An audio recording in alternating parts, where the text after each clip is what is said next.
خمرو سترګو دې زه خوړلی یم زه یې سم د زړه په سر ویشتلی یم. یا سړیه خولۍ دې د قاریانو ایښې ده او ځان نه دې سندرغاړی جوړ کړی دی. بیا راته ووایه چې دا څه سندرې دې شروع کړي دي او دا دې چا ته ویلې؟ ما د ښکاري لکه چې بل ځای کې دې لار سمه کړې ده ښه دا چې غوښې به درنه وشکومه که دا خبرې رښتیا شوه. ښځې ما ته ښکاري چې بیا دې چرس والي دي ښه دا سترګې داسې مړې مړې ښکاري راته خبره داسې ده که نه دا مې تاله ویلې چې بس ته راشې ظالم لورې په اشپزخانه کې دې یوه ګنټه تېره کړه او موږ دلته په انتظار باندې کباب کړو. وایي ته غرق شي دا مې خوب نه دی کړی چرسو باندې زه څه کومه دا بې خوبه یم که نه ځکه مې دا سترګې داسې ستړي ستړي دي لږ ځای راله راکړه چې ځان اوده کړمه چې خوب راځي او که نه. او ښځې دا موږ به څه کوو چې ټوله ورځ مې ورته انتظار وکړو. ته داسې چل وکړه که نه چې تشناب ته منډه کړه.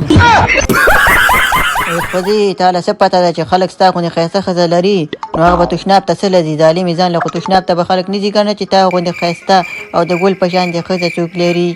رښتیا وایې سړیه زه دومره ښایسته یم او که نه د ظالم لوري ته خو داسې ښایسته یې لکه غول نه رښتیا لکه ګل. ښه دا راته ووایه سړیه که نه چې که زه مړه شمه نو بله ښځه کې او ښځې که نه ښځه خو به کومه که نه خوشې به چښې وکړمه که ښځه مې نه نو کله به یو ځای ګرم او کله به بل ځای ګرومه. ښه سړیه زما هم یو شرط دی دومره وخت مې در سره تېر کړو نو زما هم حق جوړېږي که چېرته زه مړه شمه که نه نو ته به تر هغې پورې واده نه کوې تر څو پورې چې زما د قبر خټه نه وي وچه شوي.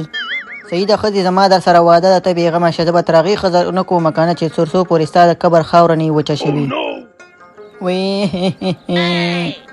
ګلورینه خور دې مړه شوله او موږ یې یوازې پرېښودو او که نه یاره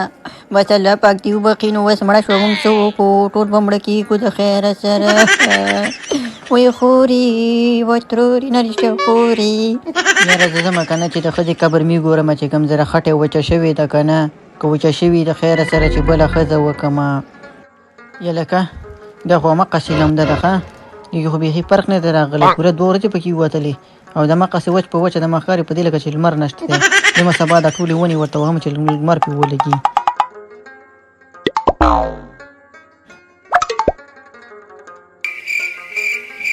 یا لکه مدالي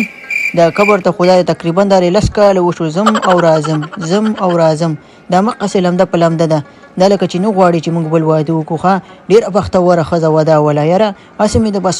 بده مې ورپسې ویلې چې ژوندۍ وه او یا لکه دا خو ګلورین را روان دی ښه زما د ښځې رور چې ولېږه ده سره خبرې وکړم چې دا څه چلو. وی زما جانانه پکې خانه مې زرخانه نو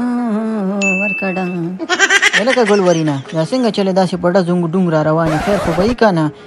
نه مړه بس هسې مې بس زړه لږ تنګ و پوه شې ځان سره مې بس ټپې مپې ویلې ما ویل چې راځه لږ زړه خوشحاله کړم نور خبر نه وه. ښه داسې ده خو پرېږده دا خبرې دا راته ووایه چې دا ستا خور څنګه داسې بختوره ښځه ده کله چې د مړه کېدله نو ما ته 2 ورځې مخکې ویلي وو چې زه کله مړه شوم نو تر هغې به ښځه نه کوې تر څو پورې چې زما د قبر